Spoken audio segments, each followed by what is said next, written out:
Welcome to Season 3 of Soccer Over Gotham, an NWSL podcast covering New Jersey, New York, Gotham FC. Hosted by Ruby Pinto and Gary Gibson.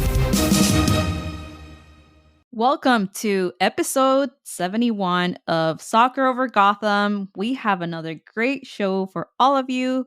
We're going to talk all things Gotham, but Gary, tell us, what do we have in this episode? We got a lot. So Gotham plays at Red Bull Arena without a rain delay, then plays a pretty physical 0-0 draw against the 10th place Orlando Pride. Keeper Abby Smith is just showing off at this point. Third save of the week, 3 clean sheets in 6 starts, and she's this week's NWSL Player of the Week. We celebrate her on this episode. Gotham's about to go on the road back-to-back against the 2 top teams in the league. We'll break down the first one this weekend at OL. We have another hashtag Once Gotham interview this week, none other than Gina Lewandowski. I can't wait to get caught up with her, but there's just so much to talk about. Let's just get started, Ruby. How are you? Let's get started. So, yeah, like I was telling you before, I'm exhausted. I'm a little exhausted. I don't know why. Well, I did have a busy weekend. And yeah, I really enjoyed the game on Sunday. It was Mother's Day as well. And as you remember last week, I said, I hope I make it in time because we're going to celebrate Mother's Day, my mother-in-law's, and I was going to do a barbecue. So I probably came in smelling like a hot dog. Sorry, everyone that was near me. But anyway, I got there a little late. I missed like the first 20 minutes of the game or so. And apparently those were like the best minutes where Gotham did great, but I wasn't there. And yeah, we're just going to talk more about that later. But my plan for tonight is to go early to bed, okay? Rest, because mental health is important. It is. It is Mental Health Awareness Month, so look after each other. So 988 is the number to the Lifeline. They have specific LGBTQ plus professionals. If you're struggling, please do not be afraid to ask for help and ask what your job has as far as resources that are available to you through your insurance. We all got to take care of each other. Yeah. On to the podcast update. We will be changing our format during the World Cup. We will still have our regular main show. Instead, our guest segment will be covering the U.S. Women's National Team games with guest hosts and guest commentators. Some of your favorite content creators. I'm excited. Woo! Yes, I am really excited that we're going to start covering the World Cup. It's going to be amazing. This tournament will be very, very competitive this year, as a lot of the other teams have stepped it up and they're doing really well. So now we'll see if the U.S. can win it again this year. The roster for the World Cup is not out yet, but I think Blatko will be crazy if he doesn't include Lynn Williams and, of course, Christy Mewis and O'Hara. Yeah, we're definitely getting into that later. All right, so let's talk about this game. We got a really interesting game this weekend. I can't wait to break it down. Should we? Go. Gotham has a chance to move into second place in the standings after a couple results fell their way. Orlando has a lot to prove after giving up 4 goals from outside the box in one match midweek. Gotham's first home game after a long 3-game road trip. On to the injury report. Michelle Betos is out for her hand, as we talked about a lot on the last episode. Jenna Neiswanger is out for her knee. Mitch is out for her hip. And Taryn Torres is out for a season knee injury. Marty Dorsey is out for an excused absence. The formation, 4-3-3. Abby Smith is in goal. Kelly O'Hara, Krieger, Edmonds, and Bernina across the back. Sinead Fairley, Allie Long, and Christy Mewis across the middle. Taylor Smith, Lynn Williams, and Yasmin Ryan across the front. Any thoughts on this lineup, Ruby? With this lineup, Juan was looking for a win against Orlando to take that second place on the standings. Yeah, it was definitely a very attacking lineup, especially with Fairley in the 10. Mm-hmm. I like Fairley there too, but I think the only change I would have made is swap Ryan and Fairley. I believe Ryan has a little more speed than Fairley to go after like those long balls and beat the Orlando defense. And Fairley is just an amazing playmaker. She would have been able to do some nice setups and passes for the strikers. That's what I would have done differently, but hey, everyone's really good, so it's hard. You can do like many plays or put different players in different positions because they just know how to play different positions. Yeah, it's a very versatile lineup with a lot of very, very smart soccer players.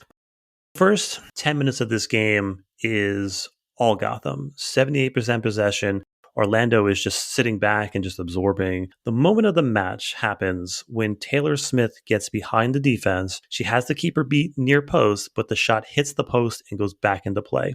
Now, Ruby, we talked about this team getting a little bit of luck. Orlando is coming off a game where they just gave up 4 goals. If that goes in, Mm. it's a shock to the system. And I think Gotham at that point has all the momentum, all the drive. And yet I think that her missing that goal became, instead of a shock to the system, a wake up call. I think Orlando gets better from then on out and they get really physical, winning their duels and taking smart fouls to stifle Gotham's rhythm. Gotham goes into the half visibly frustrated. Thoughts in the first half, Ruby? I missed like a little bit of the first half because I wasn't there. I was driving to Red Bull Arena, but I was able to watch the replay on Paramount Plus. And great 15 minutes from Gotham. They dominated, kept possession, and they were looking very dangerous. But like you said, it was downhill from there. Yeah. As we said, possession means nothing if you can't do anything with it. Yep, that's right. But good effort, but not enough to score. Mewis tried to score in Olympico. Too bad it didn't go in. Ugh, that Yeah. would have been awesome. So at the end of the half, Orlando is ahead in all the physical categories, as far as the ground duels, aerial duels, and stuff like that. Very, very physical in that first half. On to the player notes. There was a special matchup that I enjoyed watching, and it was Marta versus Bruninia, kind of the old guard versus the new guard. I thought Bruninia does pretty well there, and Orlando was one-dimensional attacking Gotham's other side because they were not getting much on Bruninia's side. Yeah, I really love seeing that, that matchup against Bruninha and Marta. And you can tell Bruninha, it's like not shy at all. She'll go at Marta. Doesn't matter. Let's get to the second half. Amros makes some tactical adjustments to start the half. Switches Taylor Smith to right back and O'Hara to midfield. And then 5 minutes in, pulls O'Hara for Delaney Sheehan. Orlando does enough to continue limiting Gotham's attack, and Abby just stands on her head. She makes a surefire save of the week in stoppage time to secure the draw. Your thoughts on the second half, Ruby? I kind of hate to see the team Gotham just play on their own side of the field for most of the game. I really hate that. It makes me really anxious. Like they're going to score on us. And Gotham tried to get out of that hole that Orlando was digging under them, but it was just hard. One of the things that Ali Long said after the game is that Orlando's mission was not to let Ali get the ball. And they did a really good job at that. Ali was frustrated that she wasn't able to get on the ball much as she wanted to in this game. And it makes sense. Just makes sense why Orlando wanted to do that with Ali, because Ali Long is very good and she dictates the game. And Orlando just kept Long pretty quiet, I would say, as Yeah. per usual.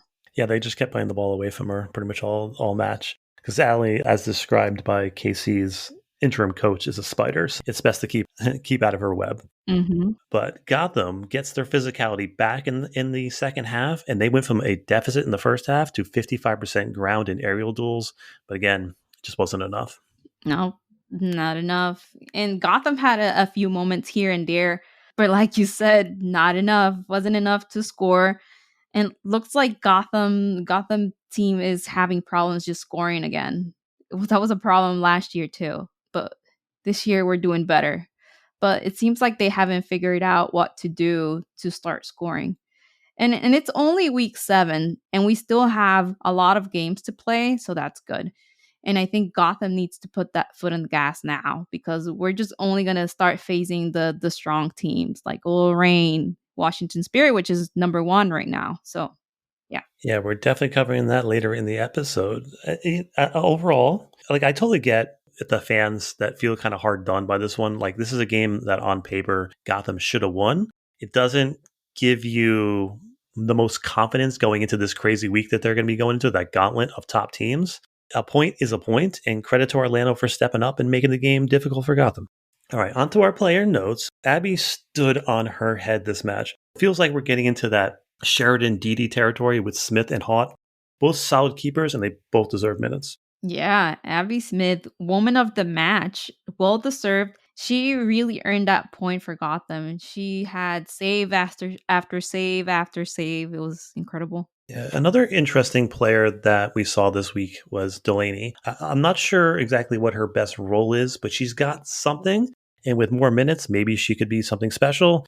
Like, I want to see her and I want to see Svava get more minutes, especially with Svava. Svava has to acclimate with this team. She's going to play a big role during the World Cup break. Let's get her some minutes. Well, we will have to see what players we have left when the Hmm. World Cup starts, because who's most likely to go away? Of course, Mewis, Williams, Fairley, Hera, Onumanu, and most likely too. Yeah, I think the most frustrating days on Wilso Twitter is when a national team roster drops because everyone is always screaming into the void on those days. I think I'm just thinking ahead, and I think that there's going to be some Gotham fans that are going to be screaming into the void on that day as well.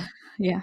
The USA's roster for the 2023 FIFA World Cup will be revealed June 27th, Media Day. So I put up the worst case scenario on soccerovergotham.com. You should go check it out. The mandatory release date for players remains on the 10th of July, 2023, and where a player has official club matches up to that date, they can play them. Again, the 9th is the last day of our matches, so they can play those. Then they'll be shipping off, or unless they let them go early. But let's get to some of our takeaways. The parity of this league is incredible. I think it's the best in the world. I personally am not that interested in leagues where there isn't parity. I remember seeing at one point there was a graphic or something that said like Manchester United women have beaten their last 4 opponents by 20 something goals. And I was like, that's not interesting to me. I'm sorry. Like it's not fun interesting when like maybe 6 of the games actually are competitive of their league. It's I don't know. For me, it's not that fun, but I get it. I wonder what's like the highest score ever. Like crazy to think about. I wonder what's the highest. What has been the highest in history? Like, I need to Yeah. Google this. Yes. I like watching teams like Gotham go from last to the upper of the table. So that's possible here. Like Mhm. every team is competitive despite their struggles. Orlando was feisty. Their young players were giving everything to this match. Mhm. Yeah. Yeah. These young players are definitely fueling the fire and just keeping Orlando alive. It's incredible. They're slowly moving up in the standings too. And right now, the team that's actually struggling is Chicago, last on the table, which you wouldn't think that would happen because they always been like strong opponents as well. So it's just, for me, it's like, I don't know. I can't believe they're there. But Gotham needs to, again, they need to put the foot on the gas and just get as many points now rather than later. I said last week that I think Gotham would win or lose this game based on their own performances. And I think that mostly played out. Although it was a draw, it felt like they made the game harder than it needed to be with many kind of needless turnovers in dangerous spots. Yeah, some mistakes here and there, too close to the goal, which is not ideal, but they managed to just put out the little fires everywhere. And like I'm telling you, it was making me a little anxious that they were playing on Gotham side most of the time. Good thing we have a strong defense, and it matters in games like these. Like 1 point is better than none. And by the way, I think this is the first draw of the season for Gotham. It is. It is our first draw. So we did it, Ruby. There is a draw.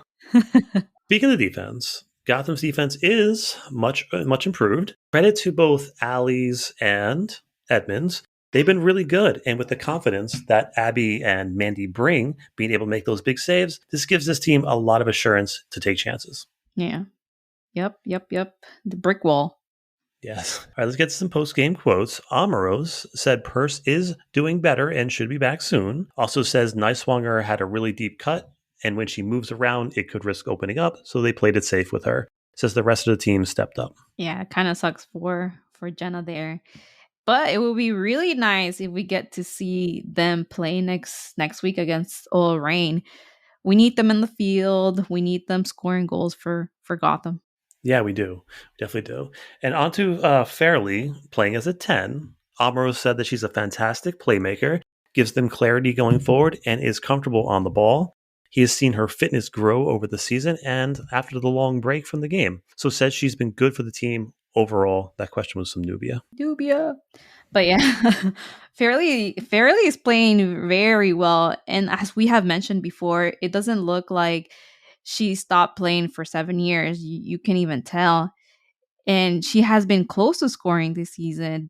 I have no doubts that she'll be able to score for Gotham, and hopefully, I don't know, she gets that chance this weekend. Hopefully. All right. So, what is your stats of the game? Woman of the match. She had an incredible game. Abby Smith with 6 saves. Those were 3 dive saves and 3 inside the box. She's gonna win Golden Glove, definitely. Yeah. If the numbers keep being that way, yeah. Yeah. Right now she's a lock, but yeah, she keeps it going. See what happens. But my stat of the week is 100. Ali Long doing Ali Long things. She hit on every single pass, long Hmm. and short. 100% accuracy. The stats machine didn't rate her as highly as she played because, as we talked about earlier, she didn't have much defensive work to do. They basically kept the ball away from her the entire match. But, Orlando was only attacking from the wings and from our right side. All right, so Yeah. let's get to player of the week. Over at Gotham Pod on Twitter, fans chose Abby Smith. Thanks to the fans who voted. Do you agree, Ruby? Abby Smith. Yeah, of course. Like after that game, she definitely deserves player of the match. She was so good. She defended the goal with everything. At some point, she almost got, or I think she kind of got like kicked in the face, saving one of those balls. So, yes. And again, like I said, she might win the Golden Glove. So, yeah. What about you? Yeah, start the hashtag now, so she's going to get it. But yeah, it is Abby. I don't think there's an argument to be made for anybody else. She's NWSL Save of the Week, NWSL Player of the Week. Team voted her Player of the Match. Our fans voted her Player of the Match. Every single person agrees it is Abby. Yeah, like she kind of needs a break now because they have worked her hard. Yeah, indeed. Let's get to a bonus stat. 6.8. Abby Smith has outperformed her expected goals on target by 6.8 this season. 5 goals conceded, 11.8 expected goals on target. She's preventing 3 more goals than any other keeper in the NWSL this season. Wow. Protector, and that stat was from Opta. Wow. That's amazing. Again, Yeah. she's been working hard. Wow. She's such a great keeper. How did we get so lucky? Keepers are different, and it's a conversation to have. But it blows my mind that with the amount of talent that this league has, to like go into a season without like a top keeper is pretty crazy to me because there's so many Hmm. talented keepers out there. And Abby was sitting the bench last season. It's mind blowing how talented the depth of keepers are in this league. And Yeah. as we saw with Hensley leaving the team because she's talented as well, crazy to me how much talent is in this league and they need more opportunities to play. Yeah, and this is the reason why it's also so competitive in this league because we Hmm. have amazing keepers in all the teams. So when you expect a team to win and it doesn't, is because that keeper had an amazing performance that day. Absolutely. But let's get to some hashtag once Gotham. Congrats to Sam Kerr on winning the FA final. Gotham has a roster spot open. I'm just not saying, I'm just saying, I'm bringing back the hashtag bring Kerr home. Heck yeah, we're just saying, bring her back home. But it would be so awesome if she would be able to come back home, back here to New Jersey, New York, Gotham.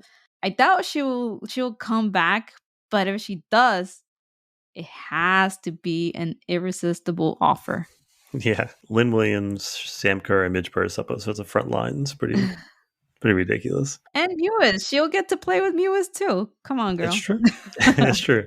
Okay, standings. Let's get to the standings. Gotham gets a point and moves into third place on the table, tied for second with this week's opponent, OL Reign, 2 points from first place. Speaking of which, we are playing OL away 6 p.m. This to me feels like a playoff game. Last time out, Gotham did really well in limiting OL's game plan in the first matchup, despite those 2-0 scoreline.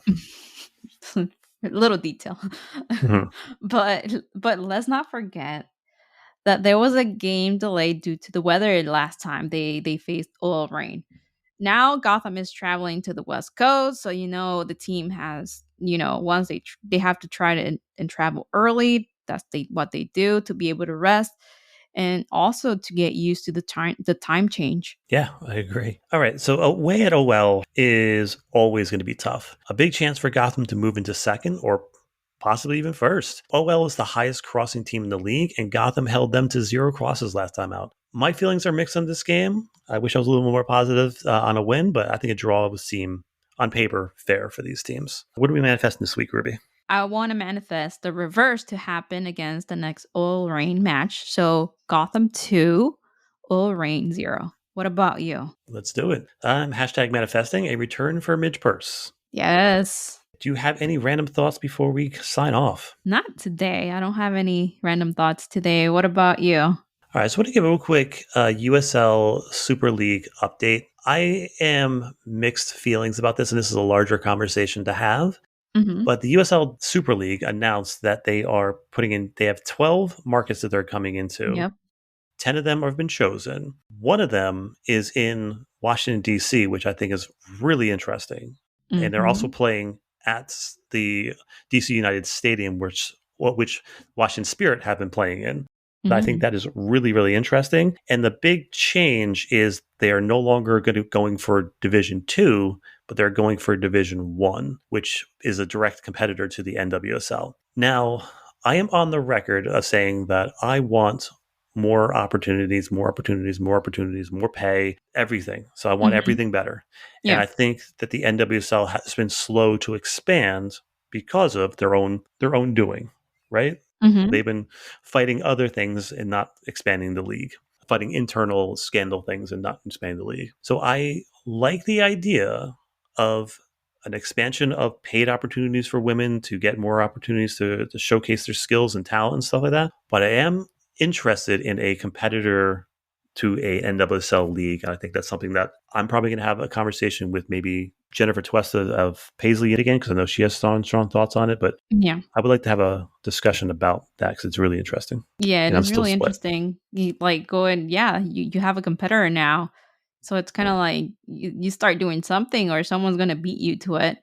Mm-hmm. And like we said before on the show, women's soccer is only growing.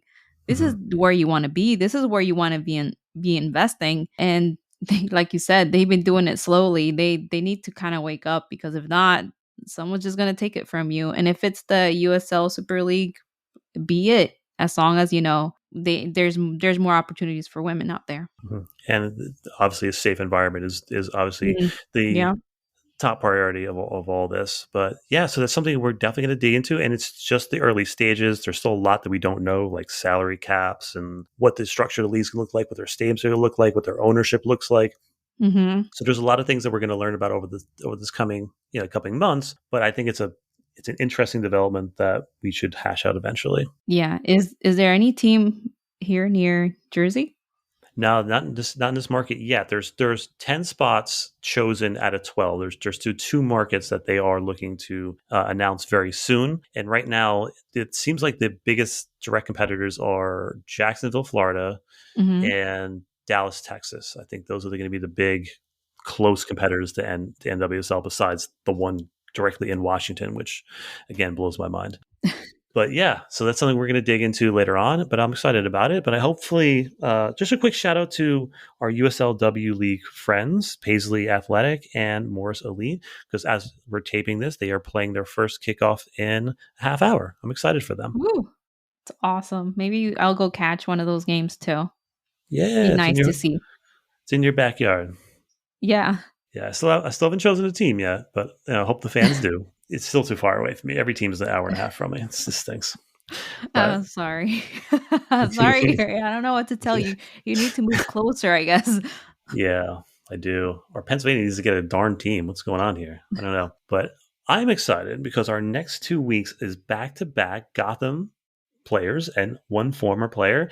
And next week, we'll be talking to Kristen Edmonds, which I'm super excited about. Our paths has crossed many times. We traveled in similar soccer circles. Excited to get to know her more and break down how Jersey she really is. And this week, we are talking to Gina Lewandowski, one of our favorite guests, and she was our second Gotham player guest on our podcast. And I can't wait to see what she's doing. She's doing amazing things. So let's go talk to her, shall we? Let's go.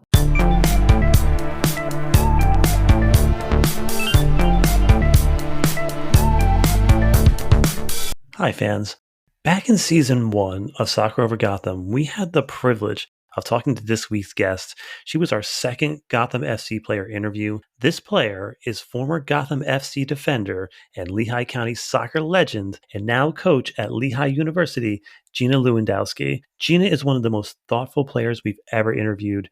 We talk about her post soccer playing career, her philosophy on coaching, who she is inside and outside the sport, and how they intertwine. We touch on her starting her career abroad with Ali Krieger and reflect on Ali Krieger's impact on the game. There is so much to learn from Gina, and as we always say, hashtag once Gotham, always Gotham. Let's just get to it. Here's our conversation with Gina Lewandowski. I spoke to Kellyanne Livingstone last week. Again, she not only praised you as a player and a person, but she definitely said we should ask you about brain training. What is she referring to? Yes, brain training was something that I came um, to learn about in Germany in 2012 when I left Frankfurt to go to Munich. We had a technique and creative coach who I think it was like Tuesday, Thursday, so twice a week, 9 o'clock in the morning, we would do brain training. And your brain's not ready in the morning, but that was the point of the exercises, was really to turn your brain on. And he said too, potential lies in your brain and not necessarily in your legs. So if you can conceptualize, if you can get through exercises and think up here, in your head a little bit quicker, earlier, then you'll be able to implement a lot of like the decision making and execute on the field. And so your brain is a muscle. So if you train any muscle, it's going to get better. So the more you train the brain, the quicker, the easier you'll be able to make decisions earlier, faster on the field. And so we did a lot of exercises, with our hands, our feet, numbers, colors, calling out different equations with the ball at our feet, and just really trying to turn the brain on and incorporate that in our exercises. And how has that worked for you at Lehigh? Yeah, for me, it was a type of training that really got me to the next level. Not only in making better decisions quicker and earlier in the field, but in my ball handling skills and confidence on the ball. And I brought that into the team, the Lehigh team, and we did sessions once a week where we started with moves and colors, and I had to call out different colors, and they had to execute a move. And each week we progressed, and it was just really interesting to see how they got better over time and were able to be more confident on the ball, make decisions a lot earlier and quicker, and be more fluid in their movements. Yeah, that sounds so interesting. I think I'm gonna go on YouTube and look it up, see if I can do some of those. Yeah, it's great. And Kelly and I with Sabrina and Jen Cujo, we did some bunny and carrot exercises. So it was really cool to see them being open and ready just to learn and challenge themselves. Yeah. So the first time we had you on the show, we got to know your story of how you started playing soccer. And now we're in a different chapter of your life. And they say when you know, you know. And when it comes to retiring, was that the case for you? And do you miss playing?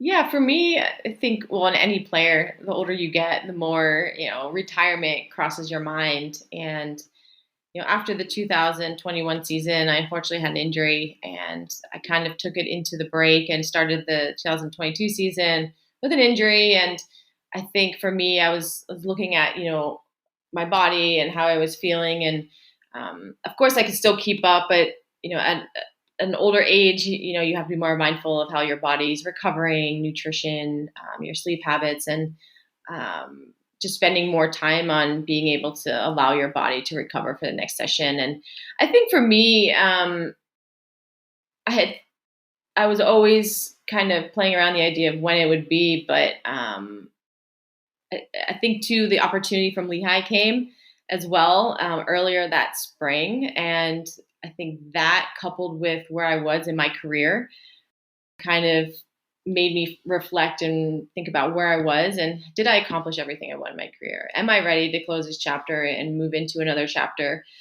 Am I content and I'm happy? And yeah, I knew when I made the decision, I was like, yes, this is it, and I don't regret it one minute, because I took the opportunity to shift. And yes, it's Yeah. a little bit odd in the middle of a season, but the Lehigh season started in the fall, and where I was at my career, I wanted to pivot and make a change. Yeah. And and how was the transition to a post-playing career? What was the easiest or and the hardest part about it? Yeah, I still miss the game. Playing as a player, you really do focus just on yourself. I mean, yes, it's a team sport, but your whole day is structured, based off of training. Your sleeping habits, your nutrition, your recovery process, and you really just had to be mindful of how you're fueling your body and being able to prepare to be the best for your teammates. And I think as a coach, now you have 24, 28 players that you have to be mindful of. So it's like it's a lot more work where you're trying to, obviously be the best version of yourself each day, but how can I be the best version for my players and help them develop and grow and be the best they can be on the field, but also in the collegiate or in the collegiate environment, there are students as well. So you're mentoring them, helping them be not only good versions on the field, but off the field as well. So a lot of mentoring involved as well. And I definitely don't regret the decision to quit, but it's just been an interesting transition, Yeah. understanding like who I am as a coach now and how I want to be as well. So Yeah. And now that you bring the coaching part up, as a player, you got the opportunity to be part of a group of 24 of current and former players in getting your US Soccer B license. How important are initiatives like that? yeah, those are extremely important initiatives. I think it was an amazing opportunity that the NWSL and the Association put on together to support us women for our careers post playing. And I didn't really know what I wanted to do after playing, but I knew coaching was a passion of mine. But to provide this opportunity for women to continue their education, to explore the passions that they've had, to figure out if this is something they want to do, but also provide us with that knowledge, that understanding of how can we be the best versions of ourselves and coach the next generation was huge. The support and the funding and this, it being subsidized was massive, and just to feel support from the league and bring us and set us up for the next phase of our career is just so important. Congrats on being elected to the Lehigh University Athletics Hall of Fame. What does that honor mean to you? Yeah, for me, it's a massive honor to be recognized as an athlete, as a women's soccer player, among all the other athletes and individuals who are also recognized in the Hall of Fame. And even just last weekend, the individuals that were standing next to me, I mean, their resumes and the experience they've had, they're quite accomplished. And just to stand up there and be recognized along with them, it was a true honor. And I'm really grateful and thankful for Lehigh and just the 4 years I had there that helped prepare me for the next phase of my career at the professional level. Also, congrats on being named assistant coach at Lehigh University. So, what does it mean for you to come back and to where it all started and shape the next group of soccer stars? Yeah, so last year I did get the call from the head coach who was really just interested in having me come on board, and that's where I reflect a lot where I was in my career. I knew retirement was coming close, but when she had reached out to me, I kind of reflect a little bit more on where I was in my career, and I had accomplished everything that I wanted to in my career, and I was ready to make that next step and really close that door and open up a new door to a new chapter. And I knew that I wanted to get into coaching, and we always had talked about, Lauren and I. She's the head coach there. We grew up together, played soccer together actually, and she put the idea in my head, and I really just jumped at the opportunity, and I went on as an assistant coach. And yeah, just to be back full circle in this area, living back at home, coaching at Lehigh University, where it all began for me, has been a true honor. And I'm really grateful to be back there and inspire and encourage the next generation. Then in December, they did elevate my position to an associate head coach. So I'm not just an assistant, I'm now the associate head coach, which gives me a little bit more responsibility, but something where I can solely focus on, because in the fall I was I also had like a little side hustle where I had my own business mentoring young athletes as well, because I wasn't sure if that was what I wanted to do, if I wanted to go more into coaching. And at the end of last year, I decided, okay, I'm going to solely really focus on coaching at the college level. How much is Gina the player different than Gina the coach? It's interesting. I mean, obviously, when you step on that field to compete as a player, you go into this like competitive mode where you want to win and you want to succeed. And I think the older I got, you get more mature in your thinking, your perspectives, and going into the coaching world, I see a lot of parallels, in the coaching world as I did as a player. But I don't think a lot has changed for me. I mean, I still get nervous before games. I don't get as nervous as I do before, coaching as I did when I was playing. But I think for me, I'm very similar in how I coach and in my demeanor, and it's just interesting the parallels. I had a friend who came to one of my pickup games, and he said, you're very similar to on the field as you are off the field. And I was like, okay, I think that's a compliment. But yeah, I think for me, I can take it to the next level on the field, when you want to compete and you want to succeed and win. But off the field, you really just have to let go and trust that your players can perform and do the things that you hope they can do from you teaching them throughout the week. But yeah, there's always the next week, the next game to improve. And I think that's where your perspective, you have to just continue to want to grind and grow, not only as a coach, but also as a team and a department and program. And just as a coaching philosophy, like what to you, does it feel better to score a goal or does it feel better for a clean sheet or like not giving up a goal? As a player, as a coach? As a coach. As a It's coach. different. It's different as a player because, like, as just myself as a player, like I was always forward thinking and I want to score as many goals as possible. But when I started coaching, I was like, all right, I'm going to be this really aggressive, attacking minded coach. And then as soon as I got scored, I was like, I don't like that feeling. So I became like a more defensive coach. Is that kind of for you? So it's interesting because I came on staff and I did take more responsibility in the defending aspects of the team. And I focus a lot on the defending principles, whereas the head coach focused more on the attacking principles. And yeah, I mean, I prided myself on the free kicks, defending, attacking free kicks, and, where's our positioning? And I really hounded into them, holding them accountable, showing them film, different clips on what we can do better. So for me to leave a game knowing, okay, we played to zero defensively, or we didn't get any goals against on set pieces. For me, that was great, and that, to actually score on a set piece, I think was just awesome to see, and that feeling of knowing that these girls are capable. I think at this level too, they don't realize how capable they are, and they are a lot more capable than they think, and it's just showing them and giving them that confidence to believe in themselves. And we have a lot of great players on the Lehigh's team. It's just in the past they haven't been able to execute in situations to score or mentally stay tuned in on a defending set piece, to clear the ball. But I've tried to hold them accountable and be like, hey, you have to do this, be consistent. And it's just really cool to see that we scored. All the defenders we had more goals from defenders in the first part of the season as we did attackers. Fantastic. So, that was pretty cool. But then obviously we got into the season and our attackers were scoring a lot more goals. So. And where are you in the season now? What phase are you in? So we just finished our spring season. So the semester had just ended here. I want to say this past week. So final exams were this week and last week. So now everybody's home on break. So we just finished up putting together our summer packet for the girls. They go away for the next 2 months, and then they come back beginning of August, and then we start preseason, and then the season starts. And where can people watch the games?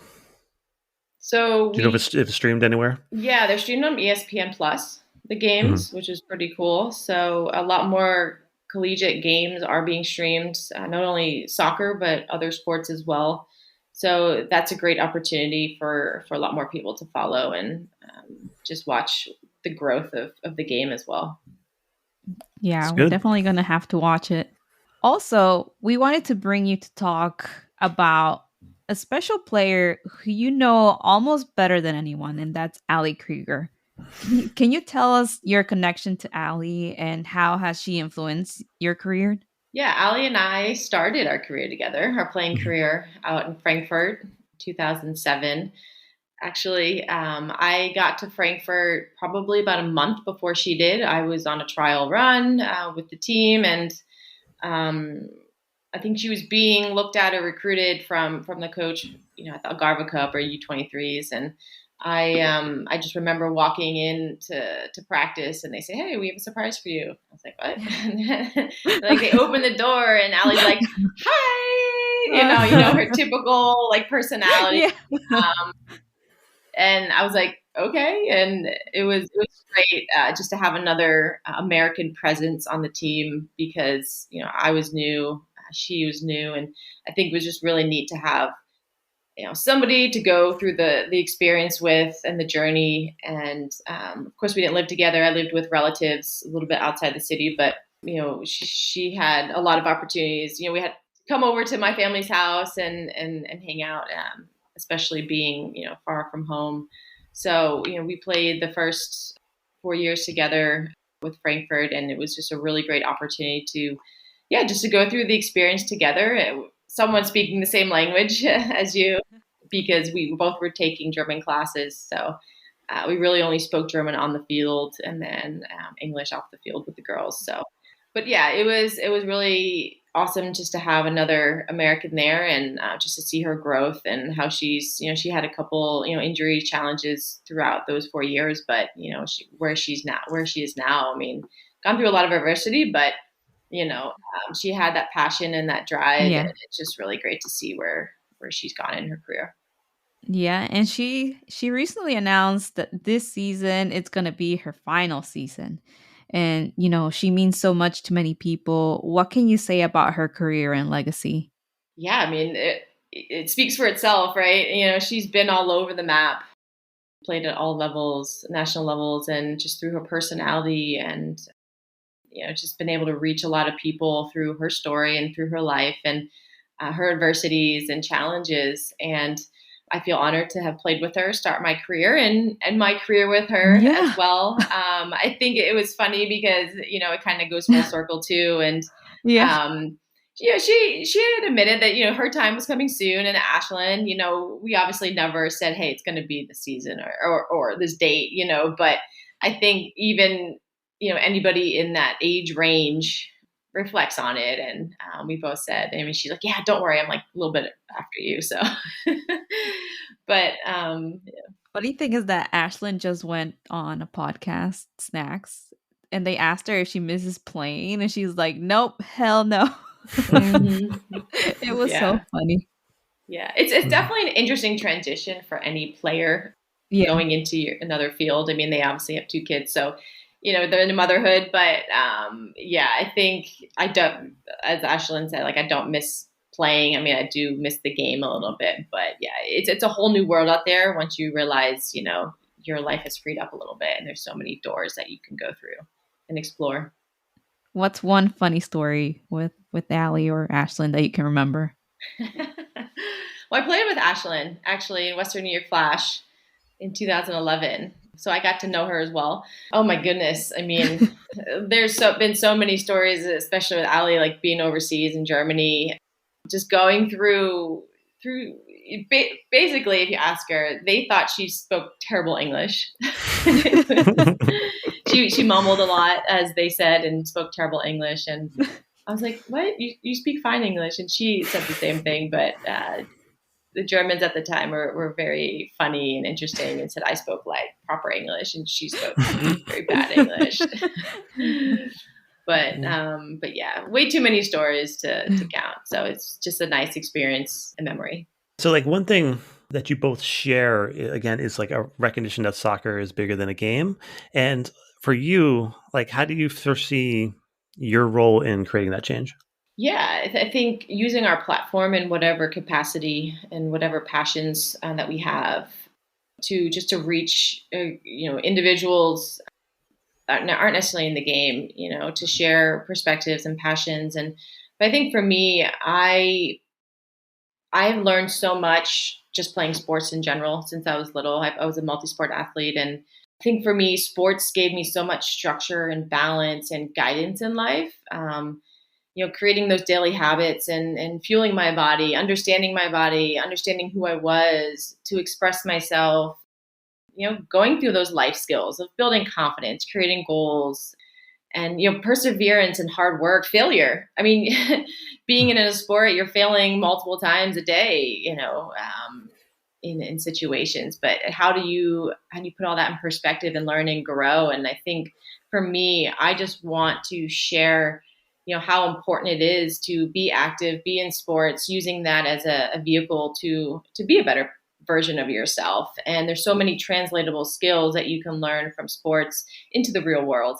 And just connecting with people. I mean, it's a universal language where you get to meet different people, different cultures, languages. I mean, that's where soccer took me. But I think there's a connection there that you can really value, I think, and understand. And it's an amazing opportunity for me just to be able to share that, and how soccer has been that for me, and just teach the next generation to enjoy the sport, or any sport really, and just learn more about themselves and who they are, and being able to express that through the sport. And a soccer player's career is never linear, and especially when you started, because you're talking, there's a lot of low pay and all this other stuff. So along your journey, there must have been times where there was off ramps that showed itself to you. So what kept you in the sport, and what do you owe your longevity to in the sport?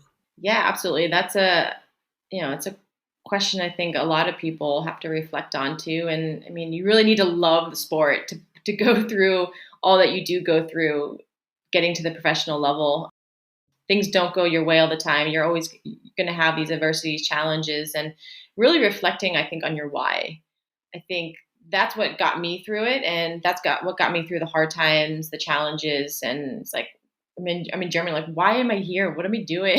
And I think it's reflecting daily on, like, what is your why? Why are you doing what you're doing? And Yeah. getting that perspective.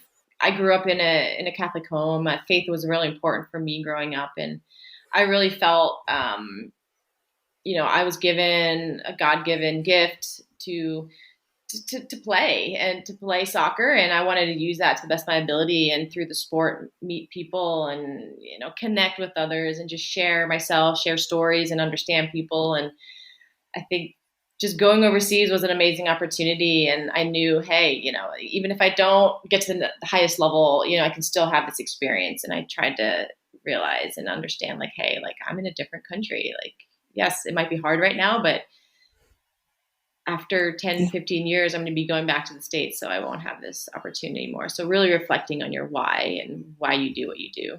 And the sport has changed so much since you started, and now the opportunities are starting to grow. And I'm curious what your thoughts on the opportunities that are now popping up with, like, the USL Super League and all these other better coaching, better systems. And as you say, you're becoming a coach now, and players are becoming coaches, becoming GMs. So, like, how excited you are for the future of the sport?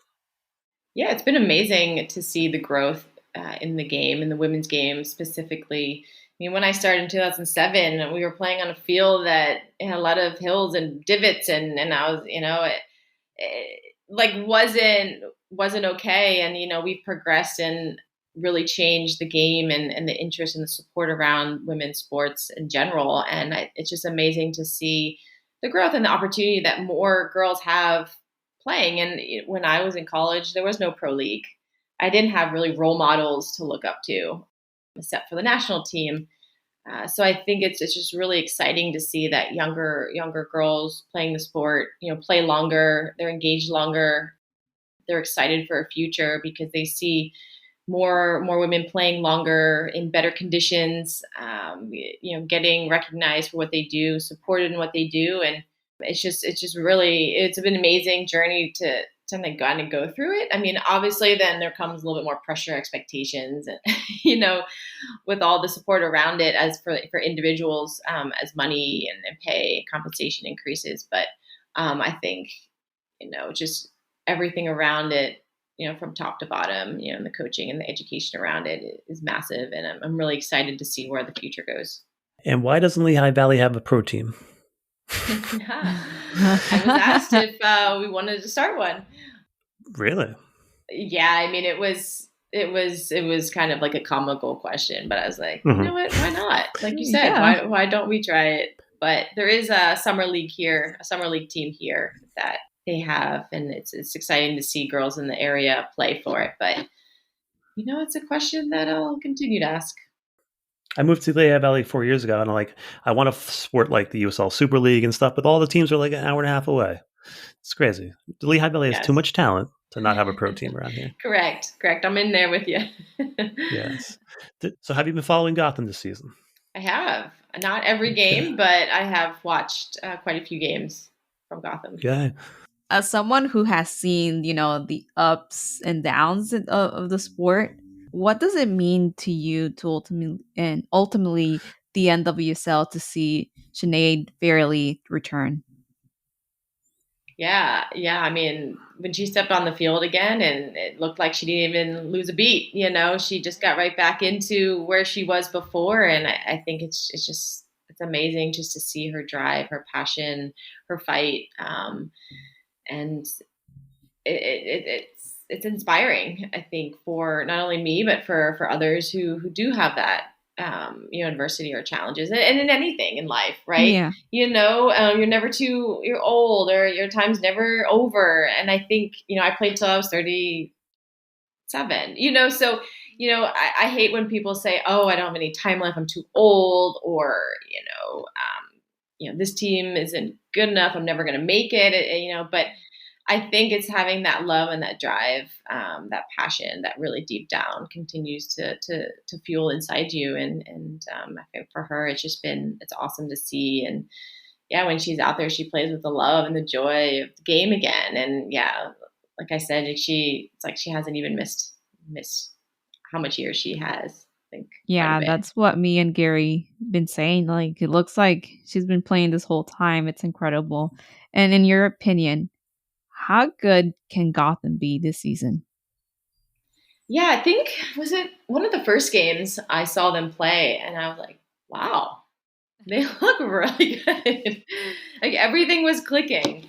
I mean, obviously, a season's long, and you have your ups and downs. And like the last game was a little bit challenging, and with the consistency aspect, and other teams, they have their phases and their strides. But I think they have the talent, they have the leadership, they have the support, and I think, though it's a long season, I think if they can continue to stay consistent, I think they can go really far. I think they're third place now, I believe.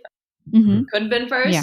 But yeah, I think, there's a lot of talent on the team, and their bench is deep as well. So I'm excited to follow them and just see the progression of not only them, but of the league, and the teams, especially through the Challenge Cup, right? There's going to be, and then the World Cup. So it's going to be a lot of ups and downs, I think, for the league, but it's just to see which team perseveres and can kind of hold it together. Yeah. And, I think Gotham has a roster spot open. You sure you don't want to come back? I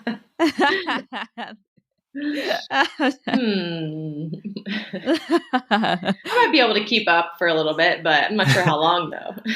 Yeah, you can be like a super sub. You can do 15 minutes. There Come you on. go. Hey, yeah, just give me 5, 10, 15 minutes. That's it. I might die of heat exhaustion, but that's about it. Yeah. So sadly, we've come to the end of the interview. So we thank you, Gina, for taking the time to speak with us. We wish you nothing but the best in everything that you do. Let's go Lehigh. Thank you very much. I appreciate it. Let's go Lehigh. Let's go Gotham. Let's go. Yeah. Indeed. All right. So Gotham returns to action this Sunday away at OL Reign. So I'm ready for this matchup. You ready, Gina? Let's go. Let's go. It's gonna be a tough one, but let's go. Yeah. Let's go.